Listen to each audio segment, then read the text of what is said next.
Gostaria de iniciar aqui em Romanos capítulo 5,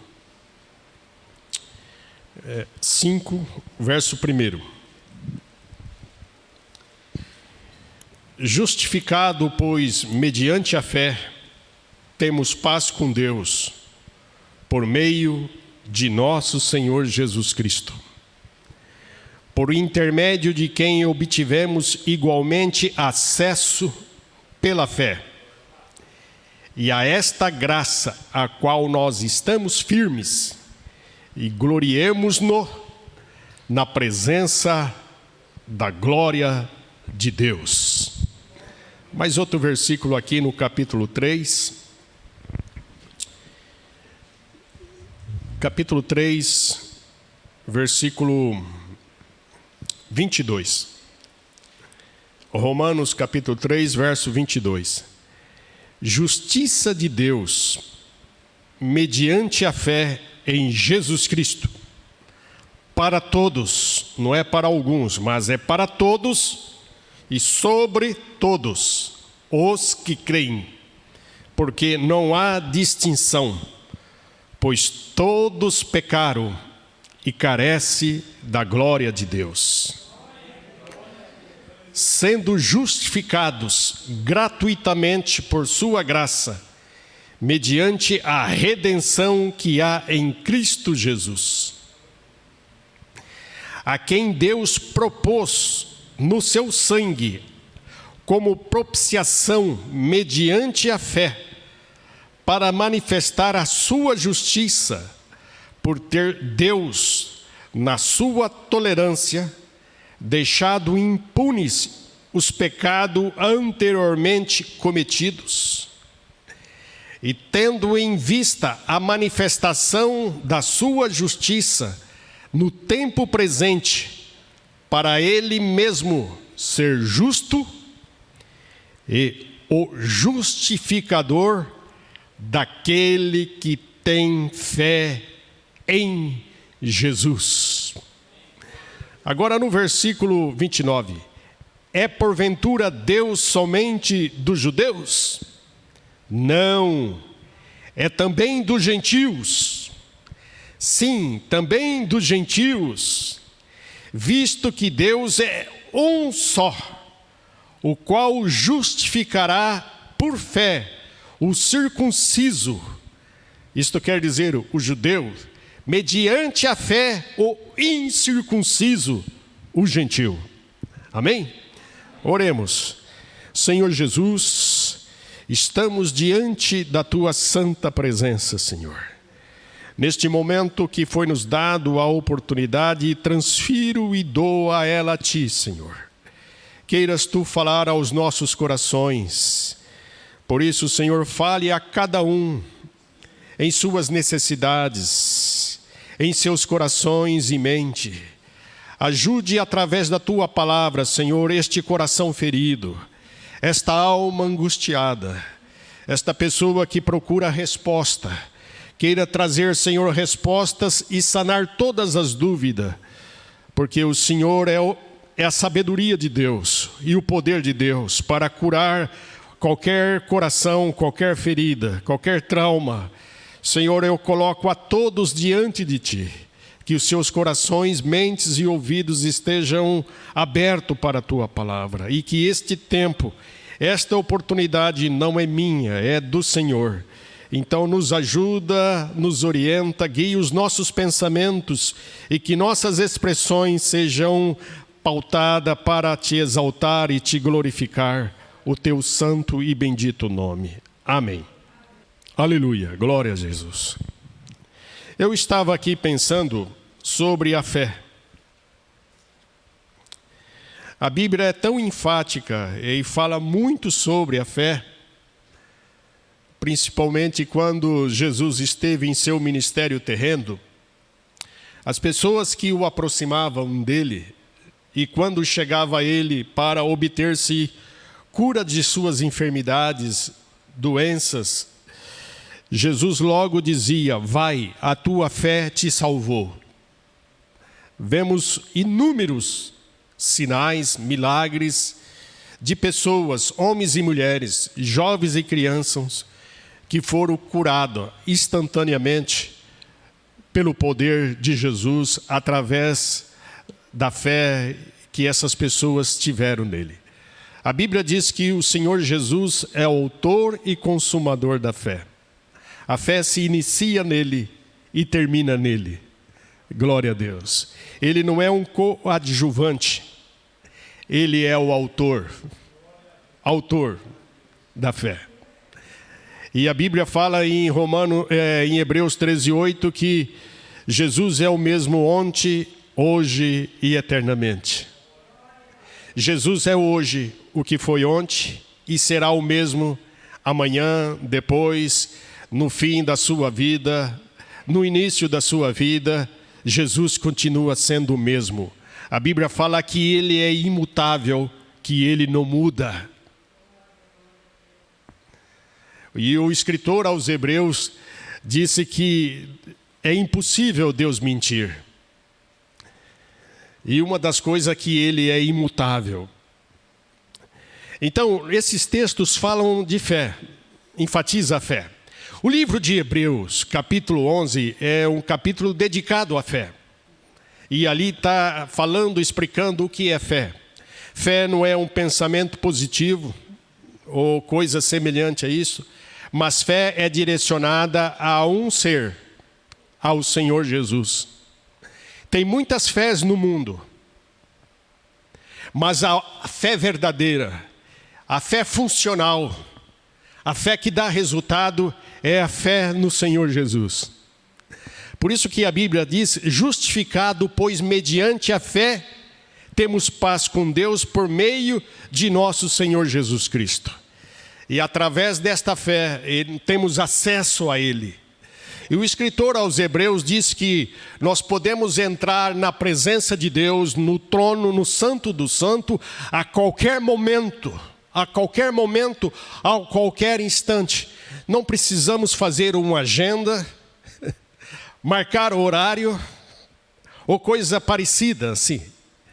Podemos entrar no Santo do Santo a qualquer instante, pelo santo e vivo caminho que Ele nos consagrou, acesso imediato pela fé.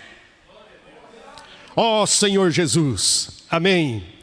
E Paulo diz aqui aos Romanos que, eu gosto desses versículos, que a justiça de Deus, ela é mediante a fé.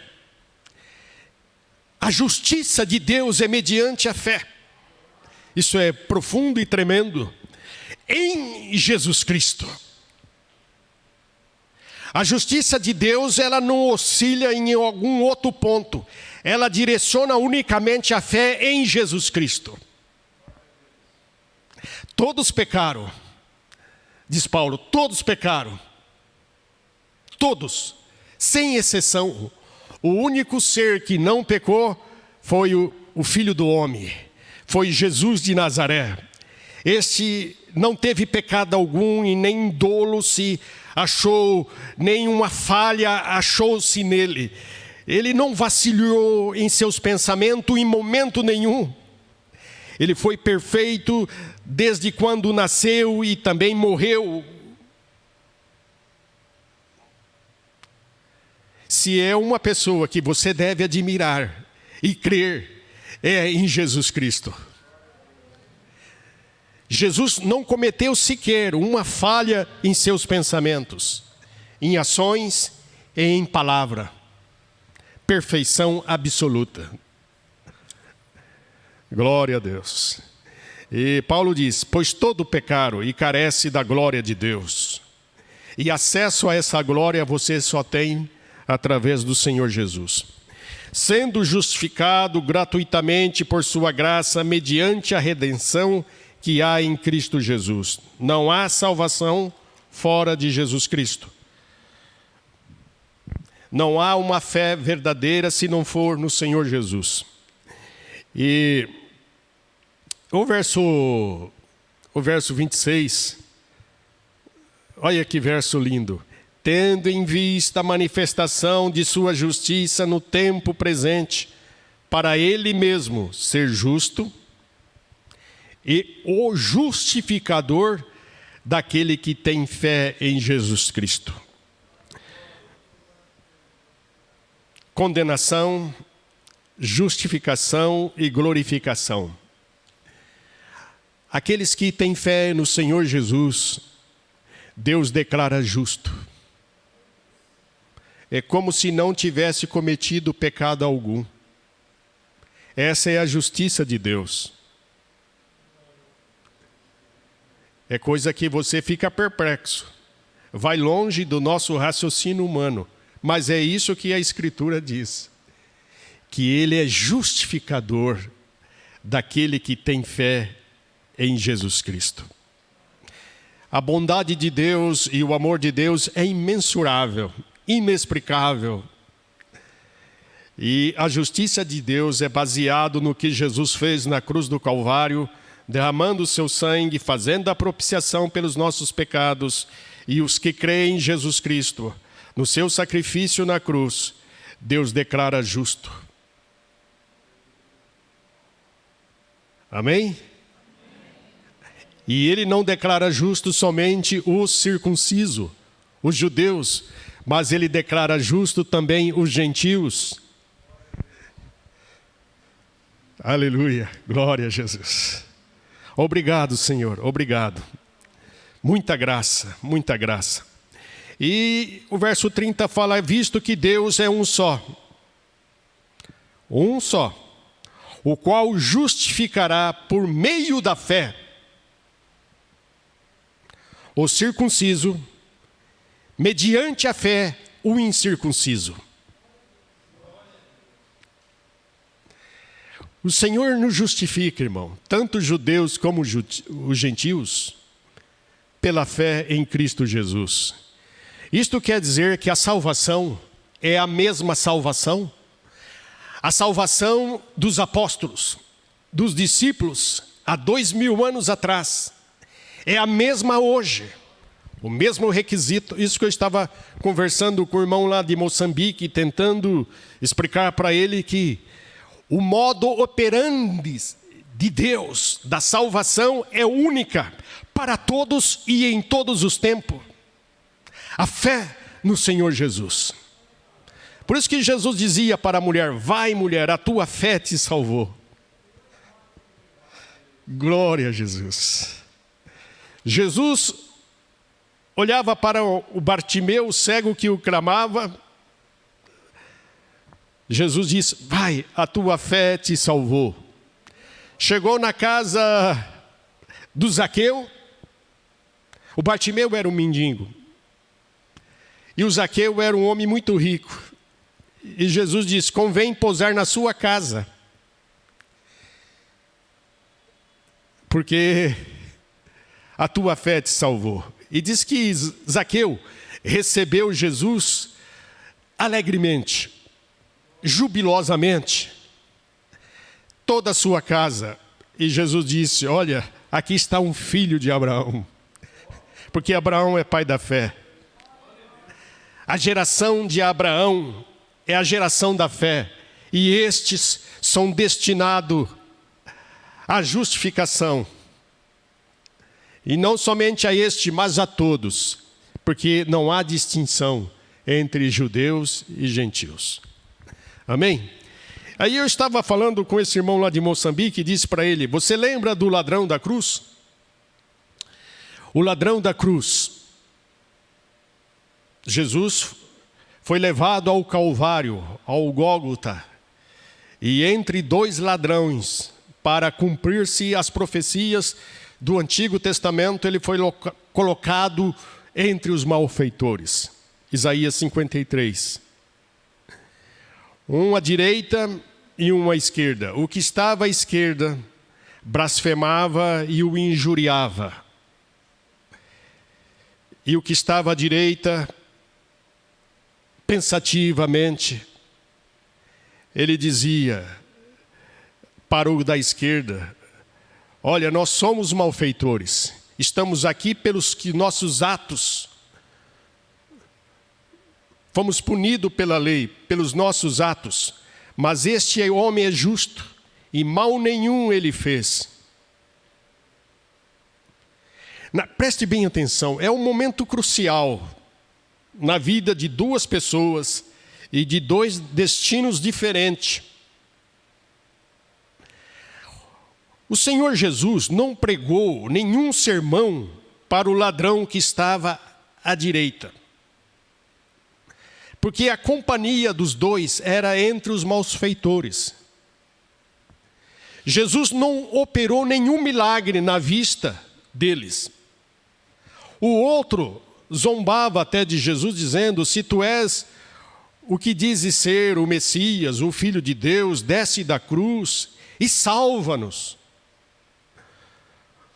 O da direita dizia: Senhor, lembra-te de mim quando entrares no teu reino. O Senhor Jesus estava desfigurado na cruz.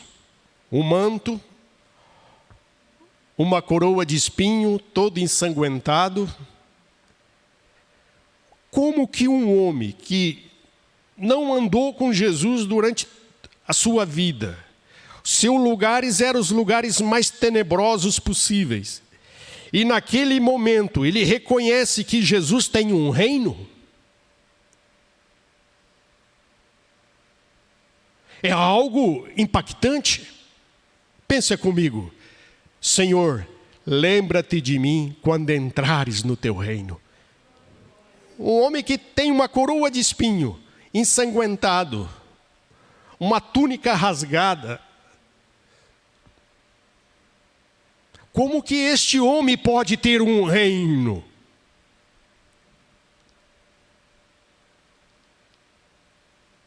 E o que levou a ele, em seu coração, admitir que aquele homem tinha um reino? Lucas deixa isto bem claro. É que antes disso, o Senhor Jesus na cruz, aquelas 7 palavras que Jesus proferiu na cruz, ele disse: Pai, perdoa-lhes, porque não sabem o que fazem. Esta oração de Jesus na cruz, estas palavras de Jesus na cruz, tocou no coração dele profundamente, que mudou o seu modo de ver a vida, a realidade da vida, e de ver que Jesus é diferente. Porque na mesma situação que ele está ali, ele pediria para que Deus fulminasse seus algozes, aqueles que estavam o crucificando, pediria fogo dos céus que o eliminasse. Um ato vingativo de Deus, da ira de Deus sobre seus torturadores. Agora este homem pede ao Pai para perdoar. Ele é diferente de nós, bem diferente de nós.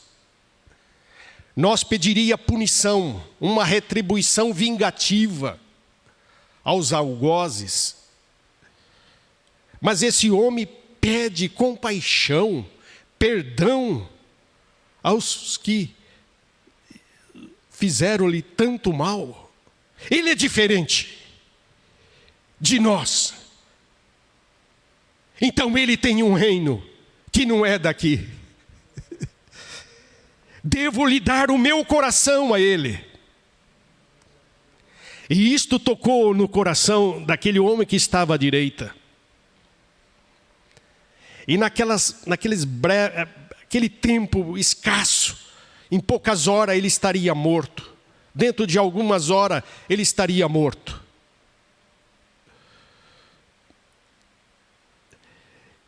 E ele olha para Jesus, só contorce sua cabeça e diz: Senhor, lembra-te de mim quando entrares no teu reino.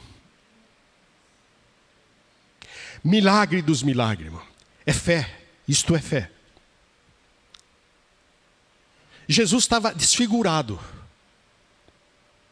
zombaria por todos os lados, até do seu companheiro da esquerda. E a fé levou ele ao destino certo. Senhor, lembra-te de mim quando entrares no teu reino. E a resposta do Senhor Jesus, tão assertiva, tão segura, disse: hoje mesmo tu estarás comigo no paraíso. Este é o requisito para salvar, a salvação de todos, de qualquer lugar, de qualquer época, de qualquer geração. A mesma salvação que ocorreu no ladrão da cruz, ocorre comigo, com você, com o judeu, com qualquer um. É a fé. Hoje mesmo tu estarás comigo no paraíso. Jesus não fez nenhum milagre aparente, não pregou nenhum sermão. Quando a gente olha para os outros, eles viram os milagres de Jesus, a multidão que o acompanhava. A gente olha para Abraão, olha para os pais da fé, os patriarcas, vimos que estes homens viviam, andavam com Deus. Agora o ladrão da cruz, como que ele pôde crer? E Jesus prometeu-lhe o reino naquele mesmo dia.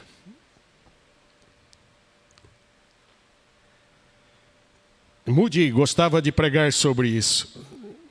D.L., o grande evangelista americano, ele escreveu um livro, diz: O Ladrão Arrependido.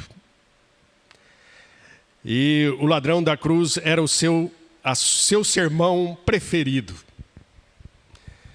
E ele sempre dizia que a salvação é instantânea.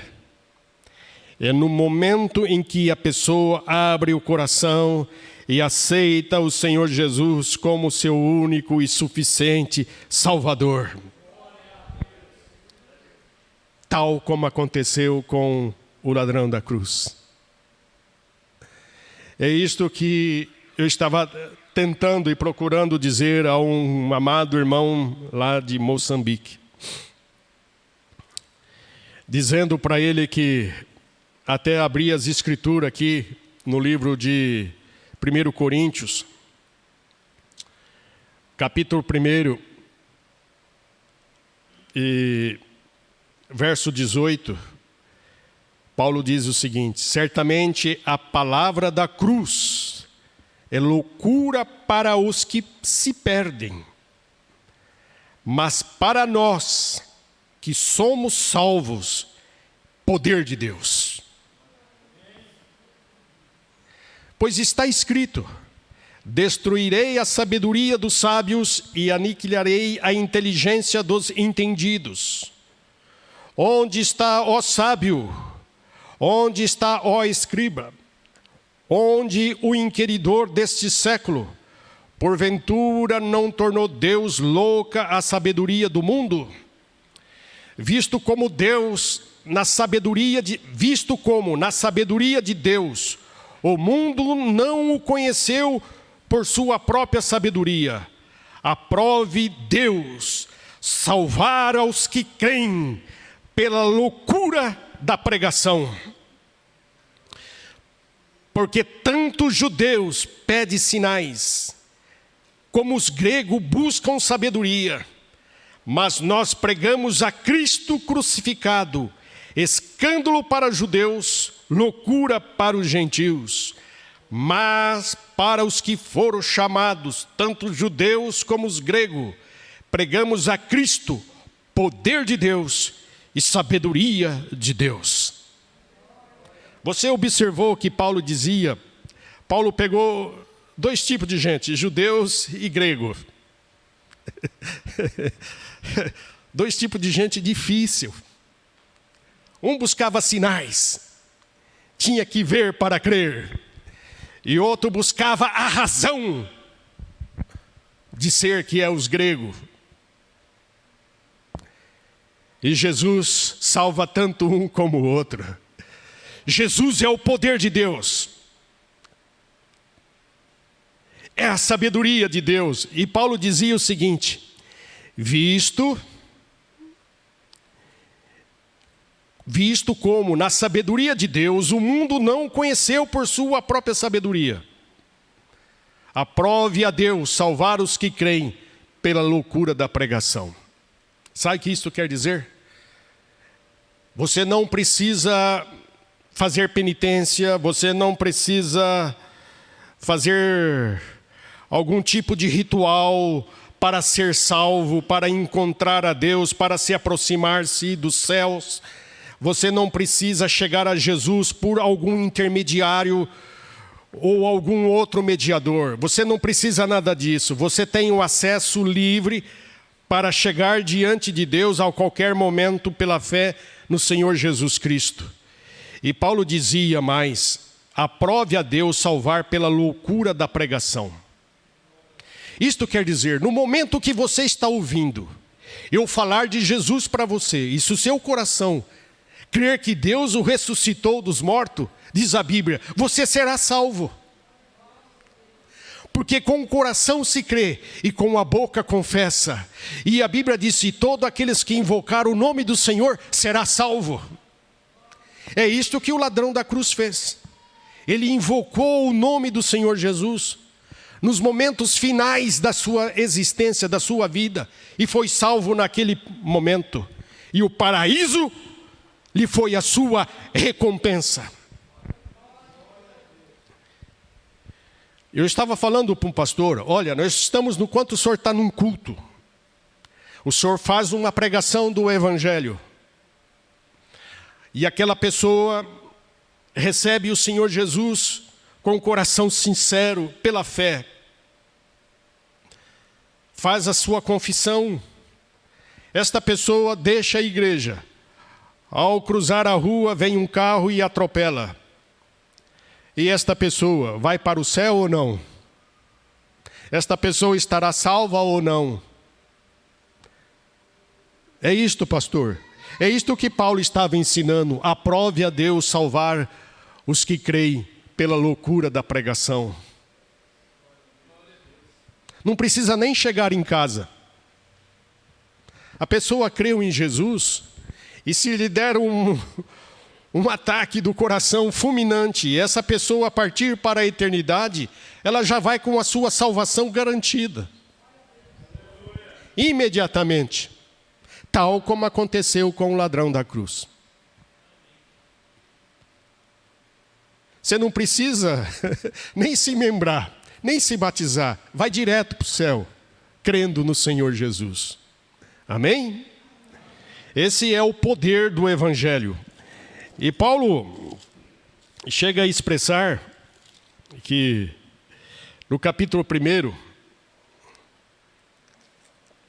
e o verso 16, ele diz o seguinte: pois não me envergonho do Evangelho, porque é o poder de Deus para a salvação de todo aquele que crê. Aonde está o poder de Deus? No Evangelho. E é tamanho o poder que pode salvá-lo no momento que você crer. Não me envergonho do Evangelho, porque é o poder de Deus. É o poder de Deus para a salvação de todo aquele que crê, primeiro dos judeus e também do grego, visto que a justiça de Deus se revela no Evangelho, de fé em fé, como está escrito, o justo viverá por fé. Tremendo, né, meus irmãos? Se você quer conhecer o poder de Deus, leia os evangelhos, estude os evangelhos.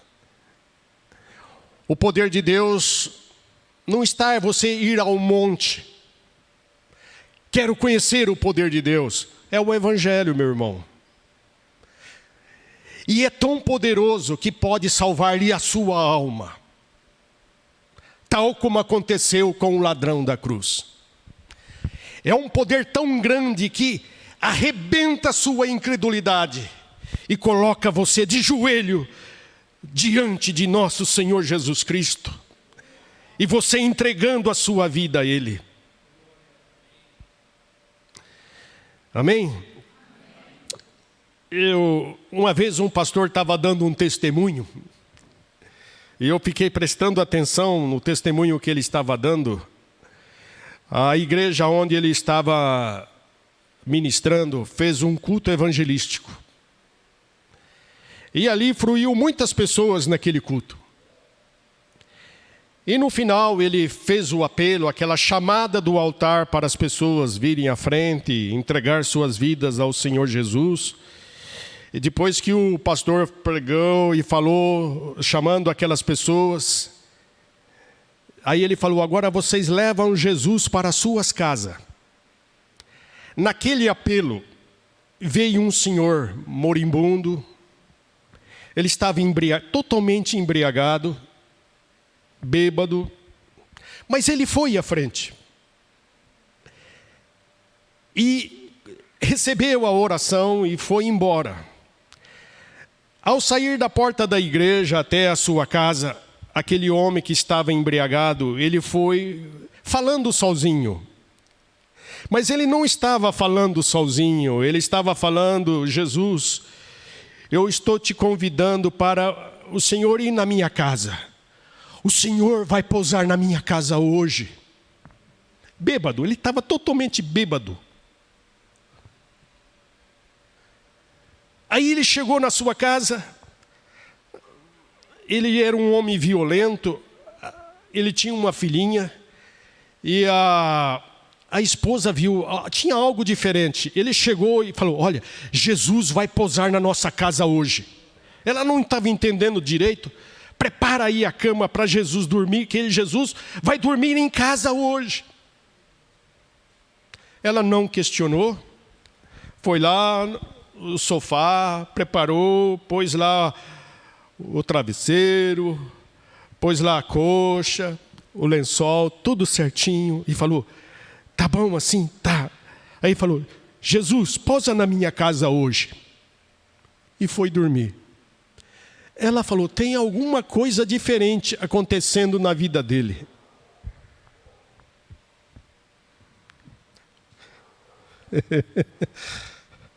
De manhã, aquele homem levantou sóbrio, foi ao espelho, barbeou-se,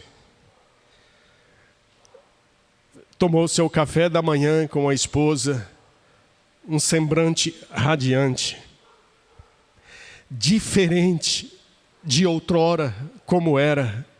E a esposa logo percebeu: alguma coisa aconteceu. Alguma coisa aconteceu na vida dele. E quando chegou a noite, porque o culto evangelístico na igreja continuava, ele chegou com a sua família, todo alegre e feliz.